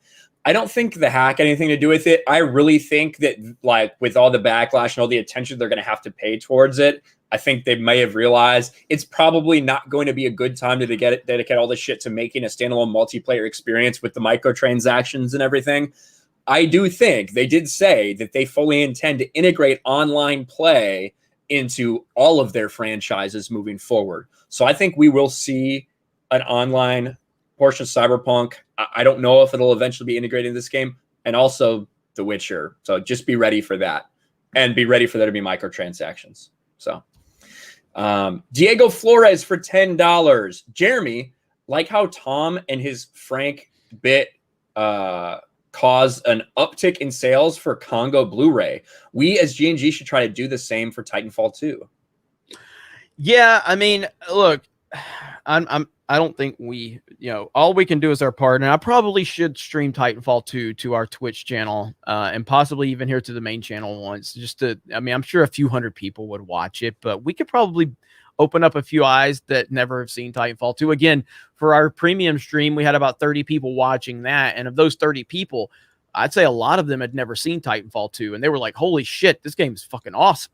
Because it is. I mean, it is an incredible game. I will never stop praising the greatness of Titanfall 2. And I'm good at the game. So, yeah, he had a review. Yeah, he has a review It's on the Gaming with Geeks channel, but I mean, it's there if you guys want to see my video. It's one of the, I think, 3 games that I ever gave the title Game of Unbridled Awesomeness to. It's like that, Doom and Doom Eternal and Doom 2016. Oh, and Vanquish. Those are like the 4 games that I'm like, these games are so good that you really should play them even if you don't like this type of game, because I think they'll sell you on them. Yeah, it is a phenomenal game. The campaign, the multiplayer, it's intense as hell. Yeah, we were winning. Ben hadn't played it in a while, but Ben was doing pretty good. We won our first 3 matches, and then the rest of the Geeks Gamers team joined in, and we started getting fucking owned because, I told you guys that would happen because these fucking people that play Titanfall 2 never stop playing Titanfall 2. There's about 12 people that just play it nonstop. It did get released on Steam relatively recently, so there are more new players on Steam, Jeremy. I will play it with you as well. Oh no! I have no problem playing with the hardcore Titanfall 2 people because I am up there with those guys. I can hang with them. But I still wouldn't mind playing on Steam with you as well. Titanfall 2 is so great. Look at Hijabi Gamer. Hijabi Gamer, you guys want to see her maybe start joining us here on this podcast more often? I'd love to do that. She's great. We love the Hijabi Gamer. There you go. I can Alice for $5. Hail, Jeremy, Ryan, and Mark. Good job on the God of War video, Mark. Though I'm curious if you saw the post-credits data boy scene with Thor, since you didn't mention it.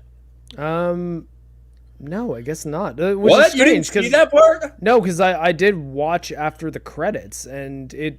Wait, hold on, no, because the credits in God of War, you go right back into the game. The credits kind of happen during the game. As you're leaving Jotunheim. Oh, Mark. Where's there an actual credit scene? I didn't know about this one. Hold on. God of War Thor scene. Here, we'll watch it live. Mark fucked up. Well, I mean, you spread the ashes. The credits start kind of appearing on screen as you're walking back towards the Bifrost, and then it just says, "All right, you can go explore and hunt down the Valkyries." Thank you for playing God of War. All right, hold on. All right, let's see. We're finally home. Does she hear audio? Feels Yeah. like a lifetime ago.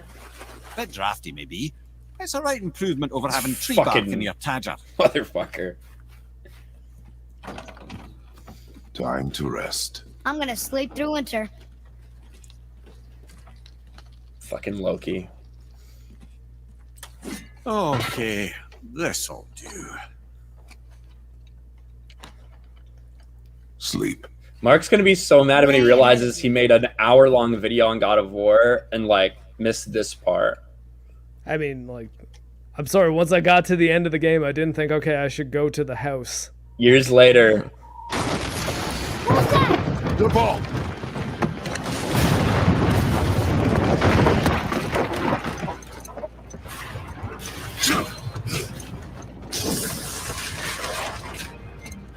A bit weird that they say years later and he's wearing the same armor he just went to sleep in.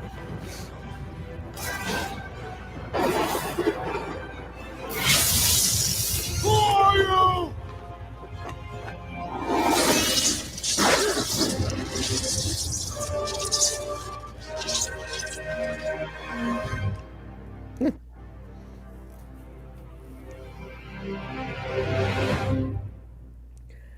Kind of cool. I don't necessarily like that Thor shows up in essentially the same manner that Baldur shows up. Yeah. Is it just that they're going to keep going home at the end of every game and then a new Norse god's going to be like, hey, we're fighting now? Yes.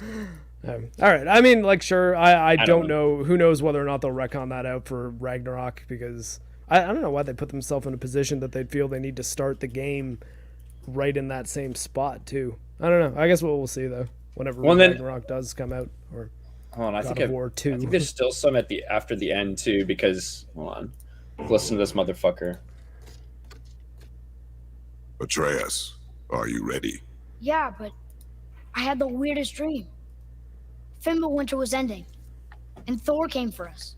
Oh, okay, so it was a dream. It was only a dream. But it felt different. It felt real. It felt like the future. Then we will worry about it tomorrow. Yeah. Today, there are still things we can do. Come. I do miss the old. You brought up the point in your video about how they changed voice actors. T.C. Carson to. I think though that Christopher Judge does such a good job though that it's kind of hard to. It's kind of hard to be upset just not about the same. it. Like, yeah. God of War 3 is still to me is the best one. What do you think's the best game, Mark? It's kind of hard to compare the new one to the other ones because they feel so different. But I'd say pound for pound, 3's probably the best one, with Data Boy being like the close second, and then I don't know. I think maybe 2, but 2 I don't think was quite as refined as 3 as is one of the like 3 is in my top 5 of all time. 3, I mean that is just phenomenal. 3 is the best one in no small part to the fact that it's the shortest one, and there's as a result. Oh, well, it's not necessarily that it's all action. It's just there's very little padding. Like I think they finally learned that you maybe don't have to throw in 5 enemy waves in each arena to make this game 20 hours when it could be 10, and they just made a 10-hour game that felt really well paced from beginning to end. It does feel significantly shorter than the rest of them, because that God of War 3 I think I finished in 2 sittings, maybe 3. Like I was pretty much done it in 2 days, whereas the rest of them usually took me between 3 and 4. But yeah, I think that the pacing was the big thing that made God of War 3 as good as it was, and I know a small part of the fact that it runs really well in the PS4 remaster. Granted, I was also playing the PS4 remaster on a PS5. Ascension's the one that, as I was kind of mentioning in the video, it feels the most dated because it's the only one that released on the hardware that it's on, and there's no way to play it on newer hardware. Although I should address that, yes, I understand that you can play the games on PlayStation Now through streaming, but that when I said that there's no real way to play like the God of War games, I wouldn't be like, hey, good news, you can play these games on Stadia, and that's basically what PlayStation Now is. So, like, running a frame-specific action game that requires precision, I don't think is something you would want to do through streaming. But not that you can't, it's just that it wouldn't be the best way to play it. TK Not a Post for $20, just dropping some cash on one of my favorite stream channels. Thank you, TK Not a Post, who just got an RK Outpost mug recently. So shout out, buddy. Appreciate that. Appreciate your support. And I need to get through these super chats. Mikey Gussler for 10. They need to remake Lego Lord of the Rings so they can polish the gameplay graphics, more characters, and include all 3 Hobbit stories, since Battle of the 5 Armies wasn't released on Lego Hobbit. Yeah, that could be something I think a lot of people would be interested in, actually. So I'd support that. Eric Becky for 15. Hey, Jeremy, just re-up my premium sub. Thank you so much for helping me last year with that. Also, has anyone been following Outriders? The developer's been incredibly transparent, really good people. That was the second part of his super chat that we answered already. Okay, yeah. And yes, and thank you so much, Eric, for the support on the website. It means so much to all of us here, and you guys are all amazing. We're trying to do the best we can to provide content for not only the premium members, but also just our subscribers here on all of our channels. We have a lot of moving parts at Geeks and Gamers, and there's probably certain elements we're going to be dialing back. Nothing that's going to have a major impact or anything like that, but I'm talking about things like the multiple Twitter accounts and like the Gaming with Geeks and the Sports Wars and all that. Like those things are just, we don't need all of those things. But Discord, if you have not joined our Discord, which is in the description, please do that. I have been more active in our Discord recently, and so definitely check us out over on Discord. We do appreciate it. But yeah, you guys are awesome, man. Only here because of you. Quantum DeLorean for $20. I feel the same way Ryan does in regards to FPS shooters. I'm a beast one game and terrible in another. In the next Doom game, what new weapons do y'all want id Software to create? We'll let Mark answer that one. I think it's probably going to be a long time before there is another Doom game, and I don't know that. I don't know that there's necessarily anything that would jump out at me as a thing that needs to happen. Like the weapon. Give me a gravity gun. Maybe that Since was. I'll never get one in Half-Life 3. Give me The a gravity fucking gun. sword from Halo. Energy sword. Yeah. There is an energy sword in Doom Eternal, or the Crucible. But I don't know. Like, I mean, after playing, especially going through the DLC for Doom Eternal, the weapon set is pretty tight. Like, I almost think adding anything to it at this point would throw things off the way it sort of does when the Sentinel Hammer gets added in for Ancient Gods Part 2, and it sort of makes the game easier in a way that throws off the balance a little bit, because it basically is a stun weapon that you can slam the ground with, and it knocks out every enemy in the area. But if you set them on fire, it gives you essentially all your armor back, or ammo back if it actually kills one of them. So I don't know. I'm not sure that Doom needs more weapons. I just kind of want more Doom. There you go. Reed Palancha for Aussie, $10. My parents said sitting at home playing video games all day won't bring you anywhere in life. PewDiePie, a quote for Jeremy. Yeah, I responded to that super chat earlier. That's awesome, and I greatly appreciate that. A huge supporter, Reed Palantia. Is that how you say it? I always said Palantia. I say Palancha. I don't fucking know. He's Australian, so he probably says it wrong anyway. Yeah, but shout out, Reed. Yeah, huge supporter. A long time. I mean, like back in the day when this channel had like 20, 30,000 subs, Reed was here. Chris Forsyth for 10 again says, please consider checking out Cucumber, the animated series on Kickstarter. Guys, go check it out. Cucumber, the animated series. Depending on how the cucumber is used, you may have more people interested in that. So there you go. Christian Moore for $6. BLM baseball is too woke to watch now. Just like the NBA, NHL, and NFL, now they moved the All-Star game out of Atlanta. No more sports games for me. I think a lot of people kind of feel that way. Yeah, it's bad, and it's only going to get worse the next few years.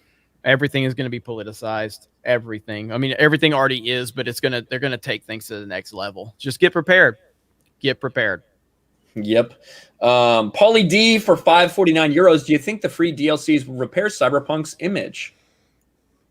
They can. No. I think fixing the gameplay systems is what will do it. Free DLCs will be nice, unless they were going to take what were going to be paid expansions and release them for free. That might do something. Like if Witcher 3 launched in a bad state and then they made Blood and Wine free, that would have been like a stupid amount of content to just be like, oh, now this is in the game also. Basically an entire new campaign. But yeah. Because like right now, to be honest, a lot of what they've revealed for free DLCs or what was leaked looks like shit that was like supposed to be in the game and then they cut. So it's like a bunch of expansions for like barbershop.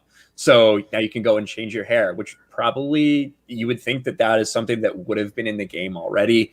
Ripper Docs expansions, like all these things that you'd think would have been there but weren't. So that stuff is the kind of things they added to Witcher 3 afterwards, though. So I mean, like things like new, Witcher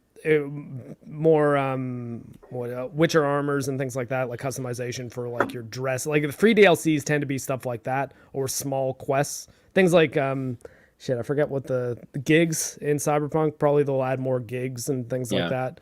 But I wouldn't expect the free DLC to be anything super substantial unless they're going to do something like, as a mea culpa for the state of the launch, take an expansion that would have been paid and just release it for free. To be like, here you go.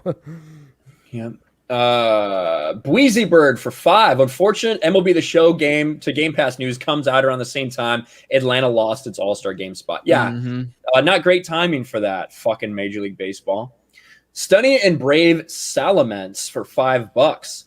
So not only is Sony shutting down the PS stores on PS3, PSP, and PS Vita, but their exclusives are going multi-platform. Sony is done fucked up. Well, that is really a good point to talk about that, Mark. Why don't you let everybody know about Sony, the old stores? those two things are not the same. One is a good thing, the other's a bad thing. So, well, let's get started with that. Like, MLB The Show coming out on Xbox and PC is not a bad thing. That just means that more people that want to play a baseball game will be able to play a good baseball game without having to buy a $400 entry ticket. As far as shutting down the PlayStation Portable, PlayStation 3, and PlayStation Vita stores, I think that absolutely sucks. I think it's terrible for them to be doing that without a viable backwards compatibility option in place for PS5.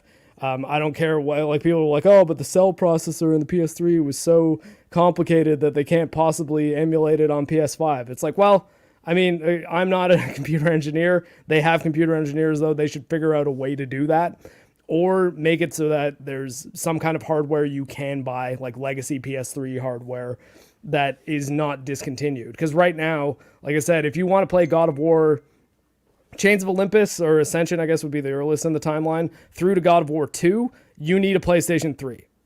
You need a PlayStation 3, some of them you can play on Vita, but the vast majority of them, unless you're talking about going back and getting the old PS2 discs, which is even harder to come by, you need a PS3, and pretty soon you'll need a physical copy of the game. At least in Canada, it seems like you do already, because I was having trouble finding my copy of God of War Ascension, and I was just going to buy it on the PlayStation Store and couldn't.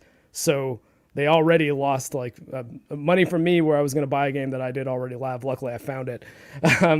But I think that Sony's preservation initiatives are terrible. They need to get better at creating emulation for their new hardware, because it's silly that if you have a huge library of PlayStation 3 games 2 generations ago, you can't play them on your PS5. It's even sillier that you can't play the PlayStation 1 classics that you could play on PS3, PSP, or Vita on a PS5. Like that's insane, because what do you mean you can't run a PlayStation 1 emulator on this like 4K ray tracing enabled system? Like, get out of here. You can't run Metal Gear Solid. Like, yeah, it is weird. And especially with Xbox Series X being able to basically run fucking anything seemingly. Yet it's shitty.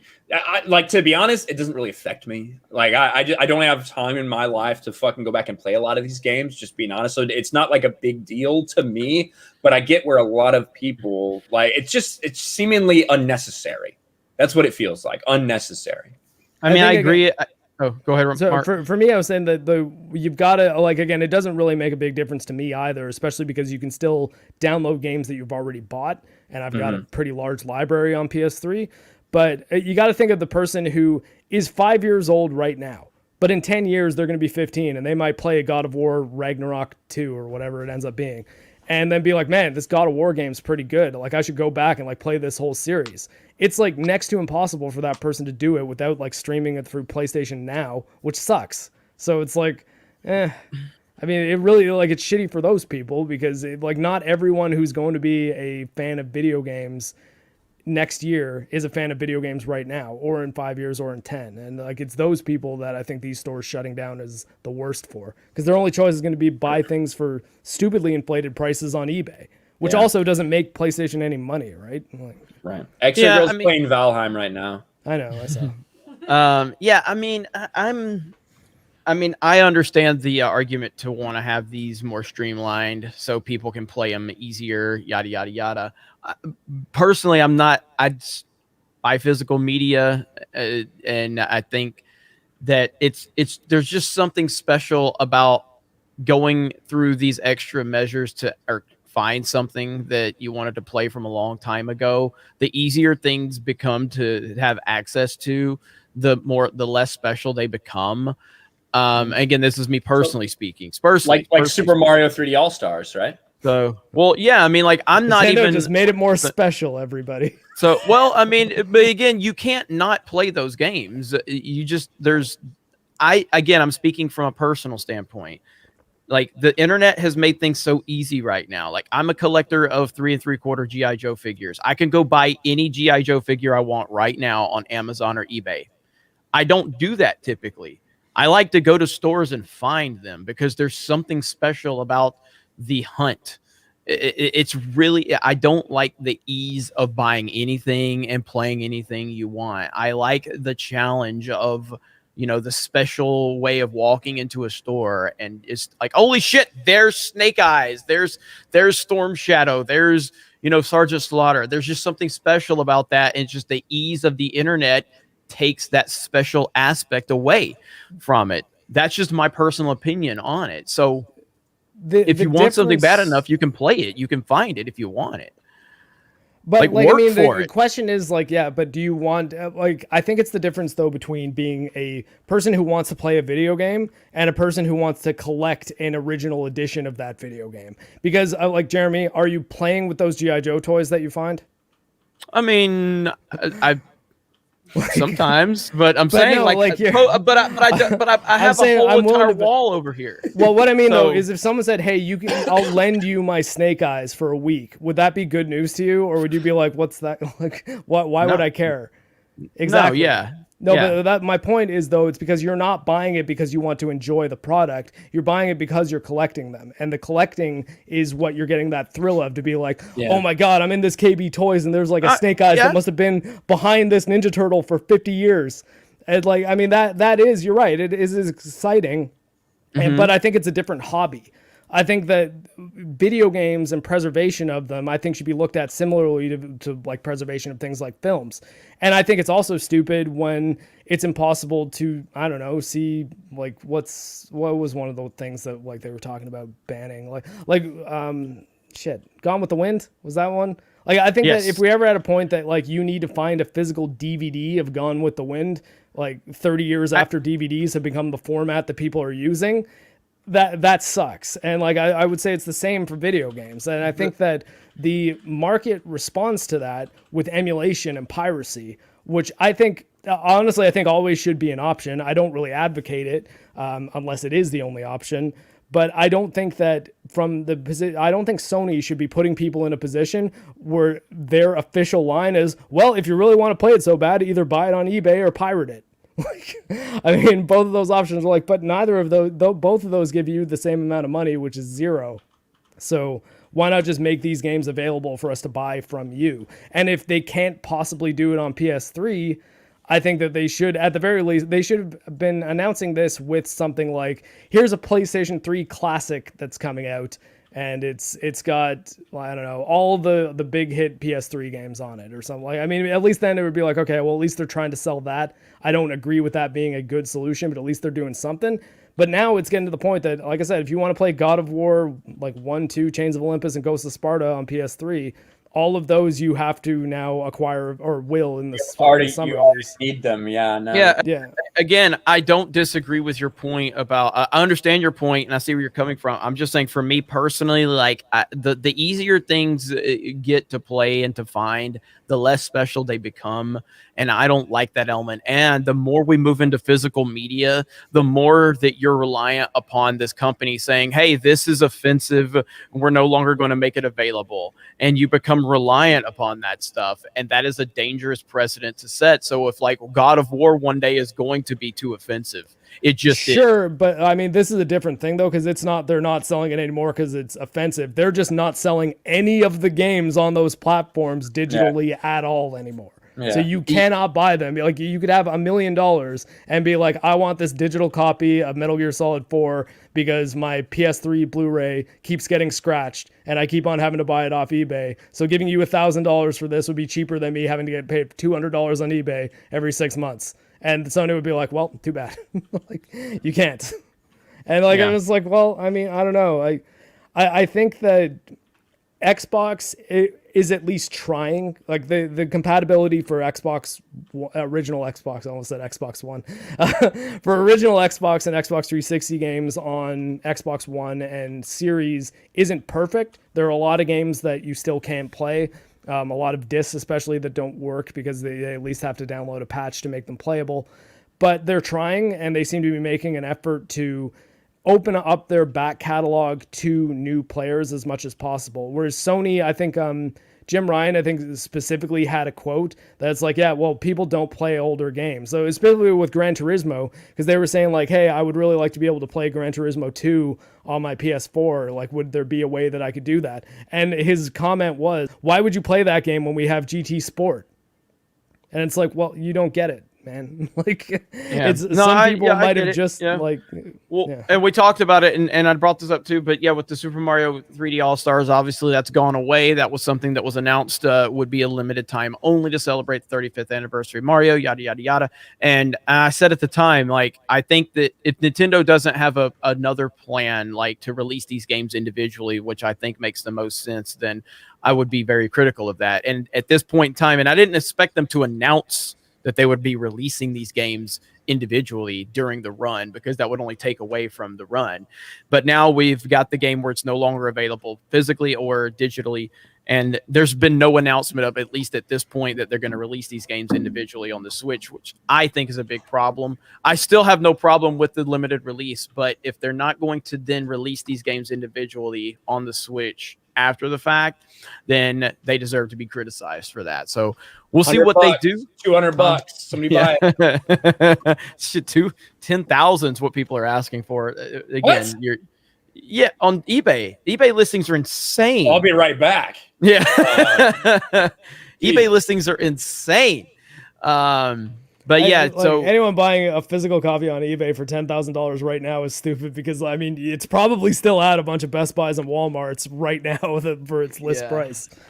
Just because they're not shipping any more copies doesn't mean it's impossible to find. But I mean, again, I have a lot of issues with Nintendo. I actually specifically did not buy Mario 3D All Stars, even though I wanted to play Galaxy, because I was like, nah, fuck that. I'm not supporting that practice. Which, I mean, again, my choice. So next time Jeremy tells me Galaxy's the best game ever, I'm just going to have to take his word for it. So because good. you had the chance to prove it to me, Nintendo, but you had to wrap it up in shitty practices. So there's one that's $22,300. Yeah, no one's selling it. Is there any sold through prices? Hold on. Let me fucking. I right now, if you're paying anything other than list, like you're stupid. You're probably just a dumb person if you're gonna pay $5,000 for a game that it like just got discontinued 2 days ago. Look at this person lost money, dumb bitch. Probably. I'm guessing that's a used copy. So like that person's been playing it for the last few months and was like, I'm just gonna get rid of this. Though I think none of them are actively sold. Yeah, none of them are actively sold for this. These fucking prices. I don't think no one's gonna. I don't think anyone's gonna get anything substantial for that for at least another couple years. Like once the people that just bought it to sell it have sold their copies for $50 less than they paid for, and like the actual market appears, that's when you'll see the real prices. Yeah. And again, I mean, like when it comes to, I'll preface this. I have zero problem with a company doing a limited physical run of a game. I just think if you have a digital store, like what are you discontinuing things off there for? Because it's just doing the Disney Vault strategy, and I always hated that too. And granted, that was back in the day when it was like a physical thing. I remember wanting to see Sleeping Beauty forever because I saw it on TV when I was a kid. And I thought Prince Philip was like such a badass with like fighting a dragon and shit at the end. And I remember wanting to watch that. My mom's just like, I'm sorry, we can't get it. I'm like, why not? They're like, they don't sell it. I'm like, well, I've seen it on TV. Isn't it a movie that came out like 20 years ago? She's like, no, it's in the Disney Vault. And I'm fucking Vault? What do you mean? It's the fucking McRib. It's the McRib strategy, right? That's what it's about. It's about creating this artificial hype over something because you limit the time. And it's a technique that works. There's a reason that fucking the only time Americans give a fuck about soccer is when the World Cup comes around. It is artificially created excitement. If the World Cup happened every 6 months, no one would give a fuck ever. But instead, you try to pretend, you buy a stupid ass scarf, pretend like you're a fucking European for a week. Imagine being that bitch face, pretend you're fucking European. But like that is what Americans do every 4 years when the World Cup comes around, because they pretend like they feel like they need, like they'll miss out on it. It's not out for another 40 years. And that's the same marketing strategy that's involved with that. Let me keep on with these. Nick Nero for $5, apparently. And to all the Europeans in chat, no apology. Nick Nero for $5. Apparently, I'm worse than Gary at Witcher 3. I haven't even played yet. It's still in the box. Well, you're probably still better than Gary, to be honest with you. Gary still hasn't hit me up for the Witcher 3 lessons, though. I did tell him I'd walk him through some things. But Jesus Davila, well, that's probably Jesus. Jesus, it's almost Easter, sorry. Jesus Davila for $10. I don't know why they haven't added Undead Nightmare in Red Dead Redemption 2. I'm sure people would like to see it, but Rockstar not sure what they are doing. Like I loved Red Dead Redemption 2. I would get all the Red Dead Redemption content that I could possibly consume. I think that especially though with Red Dead Redemption 2, they took things in a more serious, dramatic direction. So I didn't think they would do a sequel to Undead Nightmare. For those who aren't aware, Undead Nightmare was the expansion for Red Dead Redemption 1, where it's basically like a zombie Western expansion that is obviously non-canon. Like it doesn't make sense within the story of the rest of the game, but it's just the same map and you're fighting zombies. Joe, real quick, there's not going to be a Park Hoppin' stream today. Drunk 3PO has been very busy, but he's got a lot of content he'll be releasing for Park Hoppin', but no Park Hoppin' stream today. Joel Reeves for €5. This is completely off topic, and I profusely apologize for this, but I thought Mark the Cyborg was Mike Zero when I first saw him. I'm sorry. I'm not. I'm the opposite of Mike Zero. But Mike Zero will make a video with the most flimsy information ever. I won't make it until like 7 games have been released in the series. Yep. Not exactly. That's just the one I did most recently. I like having solid information is my point. Mike Hill for $5. Are you planning to check out the trailer for Space Jam 2? I watched it. It was dumb as fuck. Fuck LeBron James. We need to do a reaction for that for Sports Wars. Didn't that come out like a month ago? Like... No, we still got our first like real like pictures and stuff. That's where we saw the cringe. Okay. I only know about Space Jam 2 from like the Lola Bunny controversy. That's pretty much it. They literally have hearing about it. They literally have like Lola Bunny doing like the Dwayne Wade fucking thing when he threw the alley-oop to LeBron. It's so cringe. It's so bad. Mikey Gussler for $5. Is it true Sony's closing the PlayStation Store for PS3 and Vita because they will release all the PS1, PS2, PS3 games on the PS5 game store? I'm willing to bet there's no chance that is what's happening because they would definitely come out and announce that if that was the case. Like this is really looking bad on them from a PR standpoint for anyone who cares about preservation at all.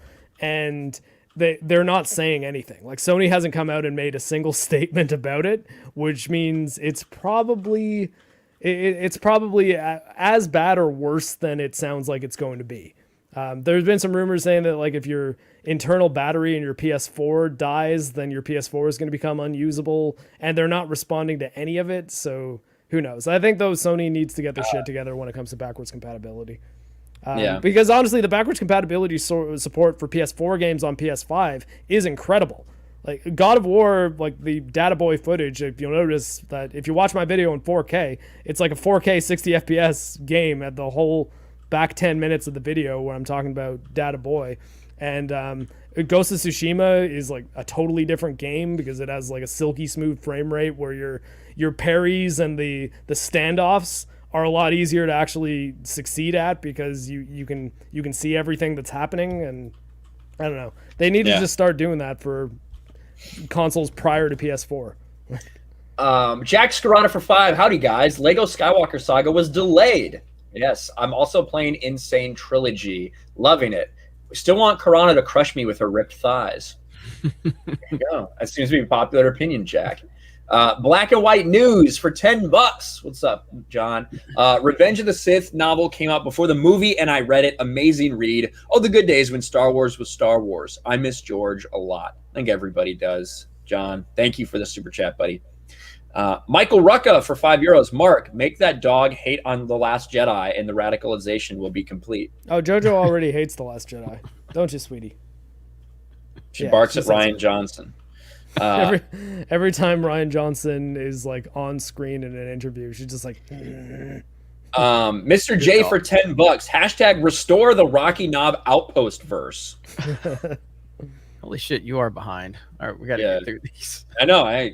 Stop making 10-minute answers every time Mark answers is 10 minutes. Oh, I'm sorry. Am I getting in trouble for talking about video games on this video game podcast? Yeah, only talking too long. Socialism is for figs for $20. Hey guys, thought I would ask this, but Salty, if you know him, needs help with a great website that can host videos and streams. Can you guys maybe reach out to him? Help. He's suspended from YouTube now, so he is trying.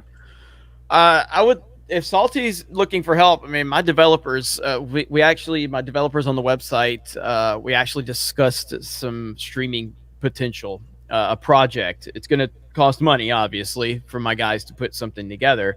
But if Salty wanted to talk, I would love to talk with him. I'll give him my phone number. He could call me. Tell him to email me if anybody has contact with Salty. Just tell him to email me at jeremy@geeksandgamers.com. I'd love to set up something. I love Salty. So. Yep. Yeah, and we saw all the stuff he went through. He like privated or deleted all of his shit from YouTube to try to avoid them coming after him. So it's tough, man. Yep. Wheezy Bird for $5. Always got your back. Ryan, speaking on Sports Wars, hopefully y'all talk about Paul Pierce potentially being fired for inviting strippers to his house. Yeah, I saw a video. I saw a video going around. That? I'm not sure, but I saw it going. I saw something going around. I didn't watch the details of it when I woke up this morning, so we'll have to look into that for Sports Wars. The fuck? Oh god, shit's crazy. Keaton Smith for £2.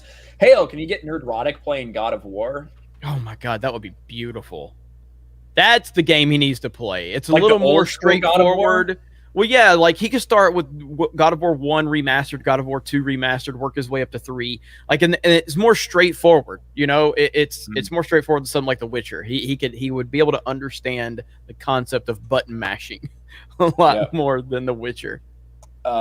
Shaky Shako for $10. Hey Ryan, fuck you, Jeremy, and a hello Canadian robot. I love you guys. I recently played Titanfall 2. I miss BT. What's BT? BT's the Titan. Have you not? In the okay. All right, got it. Mm-hmm. I can't wait for Biomutant and Returnal. I hope everyone is having a lovely day. Yeah, that fucking robot. He's cool. I don't understand the appeal for Biomutant. I see a lot of people saying that game looks good to me. I'm like, I don't know. But Returnal, I'm really excited for. I like Housemarque a lot. They're a great studio. Yeah. And thank you for the super chat, Shaky. Lancer 377 or fucking 737 for $5. If they made a game with Doomslayer teaming up with Master Chief to fight the Empire of Man in 40K, would you get the game in PvP like PlanetSide 2? I think I absolutely would. Yes. Yeah. Moist Breadcrumb became a channel member. Thank you, Moist Breadcrumb. Appreciate that. Chris Forsyth for another $20. Apologies. Here's the Cucumber animated series log line. Cucumber follows a team of geeks and misfits who take a break from selling Q phones and Q pads to save the world from the Q-pocalypse. Oh, there you go. Thank you, Chris Forsyth. Everybody check out Cucumber animated series. Yeah, thanks. You didn't have to send another super chat to give details, but we did. When we heard that, it's like it opens up a lot of possibilities. We don't know exactly what that can mean, but thank you for the context. We do appreciate it. Everybody go check it out. Reed Palancha for Australian, $20. Lately, I have gone to have some fun with anime-style games for something different. They also give me something to do to achieve in a low amount of time investment. Time is tough. Good listening to you, fellas. Thank you, Reed. Appreciate that. I know Mark likes weeb games as well. Yeah. Hey, speaking of weeb games, or weebs in general, I'm going to watch Akira tonight. Nice. So I've heard a lot. So what do you mean? What format? Did you get the 4K Blu-ray? No, it's on Funimation. I think it's on Funimation. Oh, okay. Yeah, still pretty good. You're about to have some people in chat, Jeremy. Oh, I know. Speaking of that, we have an anime-specific show on geeksandgamers.com Premium. Mark the Cyborg will be appearing on that very soon, along with X-Ray Girl. There's already a video with Krista Nova and Ivan, and I'll be on there as well very soon. So premium membership picking up. We're trying to give you guys a lot of content. We'll also be doing a highlight reel of some of these videos uploaded to the main channel as well. Mike Hill for $5. Are you planning to play Republic Commando? Probably am when it releases. Yeah, it's been a while. I really liked it when it came out. Mark's video for Republic Commando is on point. You guys need to check that out. That is the first video I ever made for Geeks and Gamers, and we released a re-render of it. Released the cyborg cut. Yeah, we released the cyborg cut. It's actually properly rendered in 60 frames a second. We got another $50 from Clemson PC. Oh, wow. Mark, I absolutely love the God of War video. Great job on that, man. Thank you. In case I missed it, do you guys have a specific game you're looking forward to most this year? As always, much love to the G&G family. we did talk about a little bit. Yeah. Like really, the only things I'm like looking forward. I think that the past years taught us not to look forward to anything. If Cyberpunk and Last of Us 2 have taught us anything, don't look forward to things anymore. But for me, like Horizon Forbidden West and the next God of War game are probably the only things I really. I can't even say I'm pretty hyped for Horizon. Everything else, just kind of we'll see how it goes. Yeah, for me, I mean, if we're talking something that's scheduled for this year, it's probably the Kenna game, Bridge of Spirits, that we saw several months ago during that kind of highlight reel. That looks really good. I think it's it looks cool. That looks really cool, but there's not a lot that's like officially announced for this year that's really on my radar at this point in time. Outside of, I know we got Halo Infinite, which I'm glad they delayed that game, and I love Nintendo. Yeah, I think Back for Blood's probably the one I'm most looking forward to. That I think is going to be a relatively safe bet for it being awesome. And again, more really like I'm looking forward to playing Returnal that I was just talking about, but mostly because I like the developer. There you go. So that's what we're looking forward to. Where did I? Yeah, go? I wish there was more games that like were announced for this year, but there's just not a lot that's been officially announced at this point. Remember that the Far Cry game is probably like we haven't heard shit about that for a while, and I haven't seen any gameplay of it. Yeah, that was supposed to come out like in March or February or something, and like we haven't seen anything from that. And I do like the Far Cry games are like that's almost like kind of a I guess guilty pleasure maybe. Like I like the Far Cry games. I like because you know what they're very easy to get into, or at least past Far Cry 3, because that kind of became a different series once Far Cry 3 came out. Far Cry 2 is a very punishing game. Yeah, like Far Cry 5. I played a lot of it, so I wouldn't even say I'm looking forward to it. I am probably going to play it, but I guess we'll see. Where was I? Glinzer, $5. If older games are released digitally, do you think it might be subject to some form of alteration/censoring? I think that's always something you have to worry about. Yeah, it's why again I've talked about this a bunch of times on the podcast, but DRM free digital is the best possible solution, like even more so than physical copies of games, because a DRM free copy of a game has no digital rights management. You can just download it and then copy it to whatever media you want, so you can make your own physical copies if you want. And probably the reason I defend CD Projekt as much as I do is that they're the ones who run a DRM free store. So even if every game they ever release and is broken and they go back and make Witcher 3 broken, I could still be comfortable supporting them as a company, not buying their own games, but buying other people's games on their store, because they're games that I actually own. And I don't know, I think that's worthwhile. As is Last Brain Cell for Canadian $5. You have to factor in the cost of recalling physical games, then the cost of reshipping them when fixed, also the percent of profit kept by the stores. Yeah, very true. As is Last Brain Cell. Love Az's Last Brain Cell. It's a great account. Yeah. I like the picture. Dirty Nitpicker for $10. I love seeing LeBron preaching while having $1 billion contract with Nike off the back of slavery and not talking about Hong Kong. P.S. I love video games too, but you said my trigger word, lol. LeBron. I think LeBron's the trigger word. Fuck LeBron James. Fuck that motherfucker. Yeah, absolutely. And if you feel the same way, you should subscribe to Sports Wars, because we say that a lot on Sports Wars. The crying LeBron has become the screaming SJW for that channel. Mm-hmm. So it's the best thumbnail ever. MJ1 Media for $2. Forget Lego Star Wars. Where's Lego Middle Earth? All 6 films. I think that's something we had earlier as well from Mikey. That was his advice. Mm-hmm. As is Last Brain Cell for another $5. Due to COVID regulations, they would have to sanitize each copy, then store physical copies for maybe a year. Sony would lose too much money. I'm not saying that recalling the physical copies is something they should have done, but I think that it's much more likely that the reason they didn't recall physical copies is because it's not their problem if people request a refund at Best Buy. Yeah, I think the delisting of Cyberpunk was mostly, like 99%, about Sony not wanting to address their refund policy.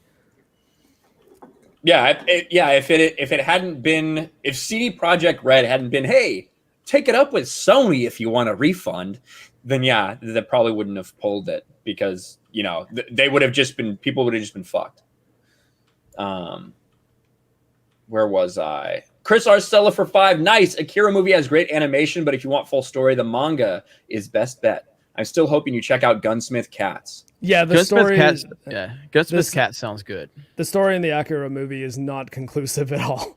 It tells, I think, a pretty decent story, but it's mostly a visual feast. There's a lot of sequences in it where they do 1:1 animation, so like 24 frames of unique frames of animation for certain segments. It's not the whole movie. Some people think it is, but it's not. So you'll notice some sequences with incredibly smooth animation. Well, I mean, I have heard of Akira for a long time. As a matter of fact, several years ago, it was rumored that Christopher Nolan was going to be involved in a live action, and again, that's when it got on my radar. Based on what I've seen, I don't see how that would work at all. That's when it became part of. I don't think live action. By the time you get to the end of this movie, you're gonna be like, yeah, this isn't working in live action ever. Yeah. When it happens, you'll know. Trust me. Lancer 737 for $5. Jeremy, I don't like anime, but there's a few I like so much they're my favorite series. I highly recommend Robotech, Macross. They are not the same, and Guyver. Okay. Robotech is the American translation of Macross, the Macross saga. I used to watch those. I thought they were pretty good. They're pretty dated now, but neat. They're like F-14 fighter jets that turn into robots in space. There you go. Yeah. Cool. Thank you for the suggestions, Lancer. Yeah, and I'm always checking out. So we have the anime section in our Discord, the Geeks Gamers Discord, which is in the link in the description, and then we also have the anime section on geeksgamers.com, which is fucking insanely busy. And I'm always looking at that for suggestions and things like that. Because again, we're taking this anime thing seriously, like we are, and it's going to start out as a premium thing, and then we will eventually move that over to the main channel, get articles written and things like that. It's a huge opportunity. There's a lot of interest. People in our community are very interested in us covering it more, so we're going to do the best we can. We have a lot of people on the team that know a lot about it, and I'll do my best to continue to learning, and Ryan will not be one of them. Yeah, that's my favorite thing. Something like Geeks and Gamers without any involvement from me is the best possible news. So. That's why he loves Park Hoppin'. Park Hoppin' is his favorite channel, actually, just because he has nothing to fucking worry about it. Bruno Champagne for Canadian $5. Hi guys, great channel. Jeremy, I recently got into the Switch debating between Mario Odyssey or Mario 3D World Bowser's Fury. Thoughts? Take care, guys. Just depends what you're looking for. I personally think Odyssey is the better game, but I loved 3D World. 3D World. Remember when we bought it to play that one time? Yeah, I mean 3D World. I very much enjoyed it on the Wii U. I played it, I beat it, and then they improved the game a little bit. They sped up the character movements for the Switch version. I haven't played through Bowser's Fury yet, but I just think Odyssey's a better game. Odyssey's fantastic. It's not Galaxy, but I think Odyssey's the better game. There you go. All right, we are all caught up in super chats almost. Mark, what have you been playing this week? Speaking of Switch, I actually probably put about 20 hours into Breath of the Wild this week. Playing it on a Wii U emulator in 4K at 60 frames a second. It's actually really good. He's been spamming me screenshots. He's doing everything he can to make me play this game. It's significantly better than the Switch version. I probably have about like 125 hours or something like that in the Switch version because I'm going by an hour per. I did all the shrines on Switch. The only thing that kind of sucks playing on the emulator is if you have a puzzle with gyroscope features, like where you have to like move a platform with the motion controls to like get a ball to roll down a path. That kind of sucks because you just sort of have to do it by right clicking with the mouse. But I've really enjoyed it, and I actually picked up on sale Immortals Phoenix Rising because I was thinking, maybe I could do something with talking about these videos. It's all right. I think the combat is better than Breath of the Wild. I don't really like the tone and the storytelling. It's kind of annoying. It seems like it was written by people who thought they were writing a really, really funny game, but none of it has maybe even chuckle. It's just very kind of lighthearted Greek mythology. It's just like, oh, well, now the hero went like it's like constantly narrating you, and I'm just like, oh God. As much as I sometimes give Nintendo shit for like not giving Link a voice, I kind of wish my character would shut up in this game. And because like I mean fundamentally it plays very similarly to Breath of the Wild, but I don't know, I've really kind of turned around because I think it also I was able to change the thing that I disliked about Breath of the Wild the most. I could just turn off weapon degradation, so I don't have to worry about my weapons breaking on me constantly, and that also improves the game quite a bit as well. Yeah, that's an interesting, like, they just broke so quick. You know what I mean? Yeah. It was really, like, you really had, and it was an interesting feature because you really had to make the decision. Do you want, like, you're going to have to struggle a little more through these encounters that you would normally blow through to preserve your good weapons for when you actually needed them. So it was kind of an interesting mechanic that drove me fucking insane, but it definitely made more strategy. You can do things like make them degrade more slowly.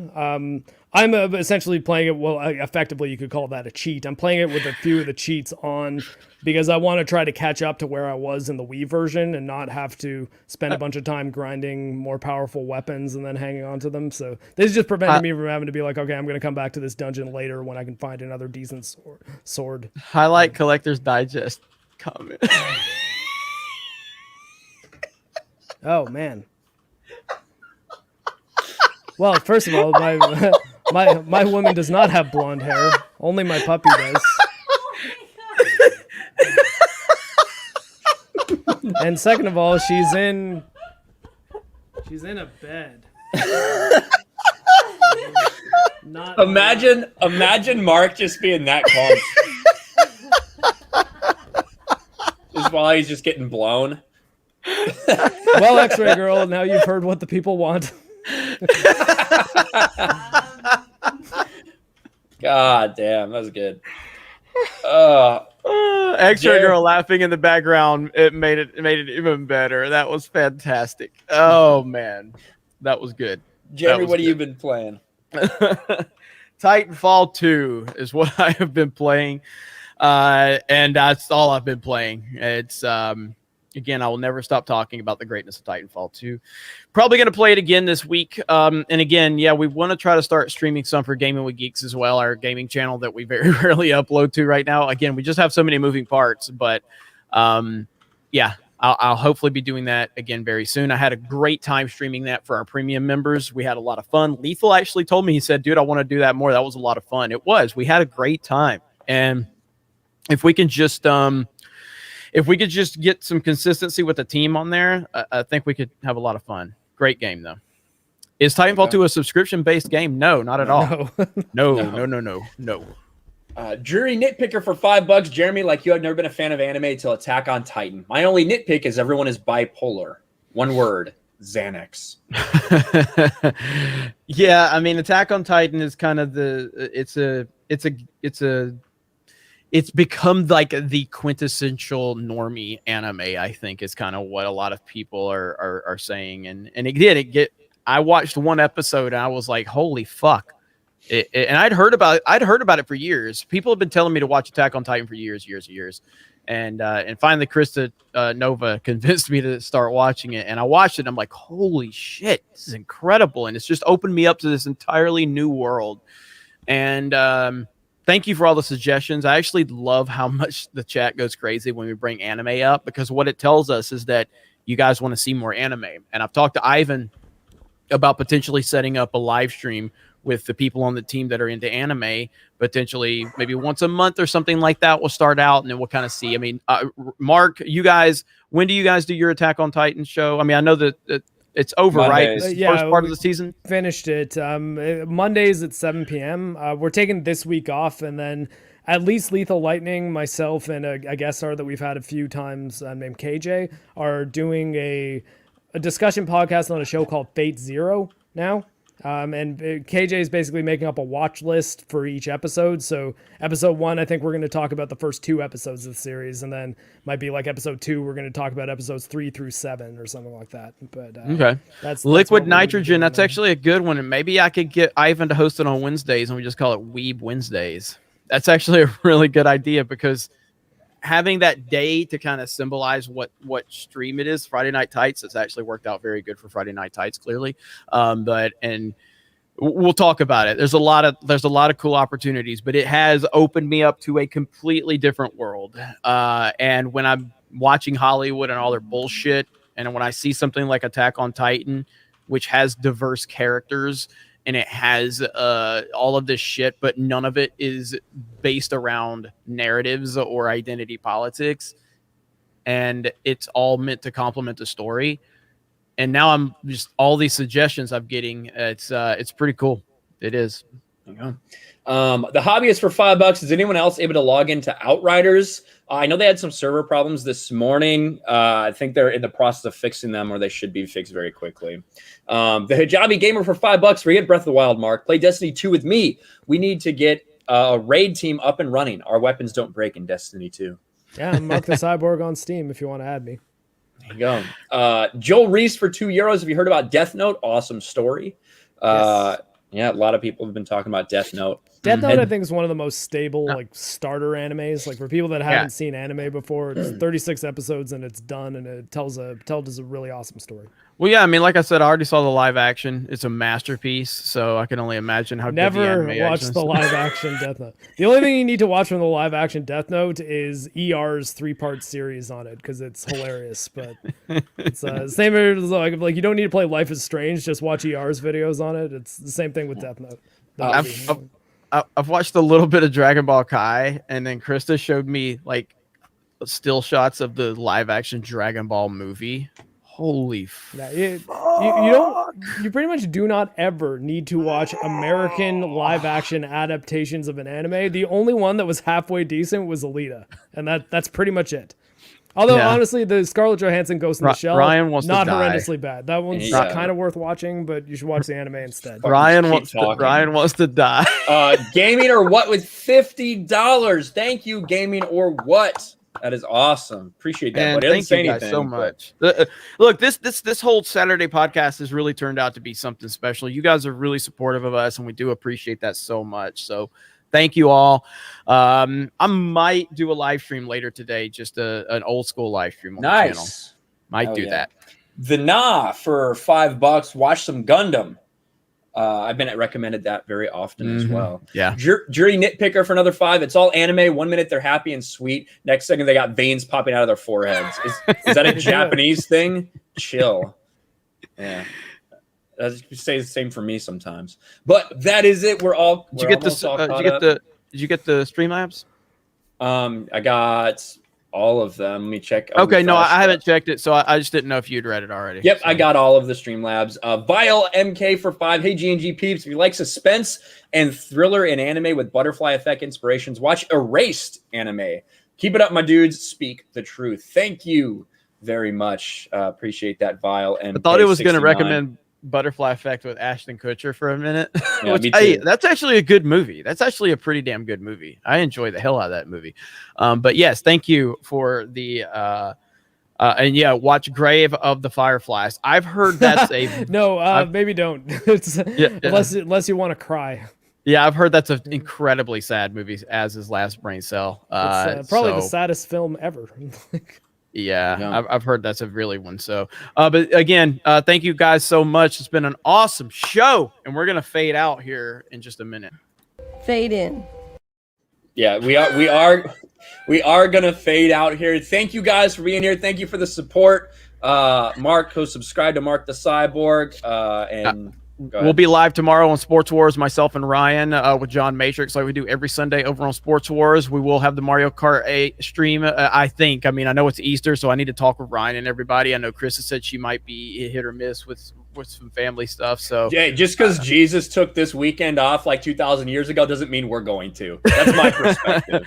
So yes, as long as Ryan's available, we'll be there. Thank you guys. We'll see you over on Discord. See you over on geeksgamers.com.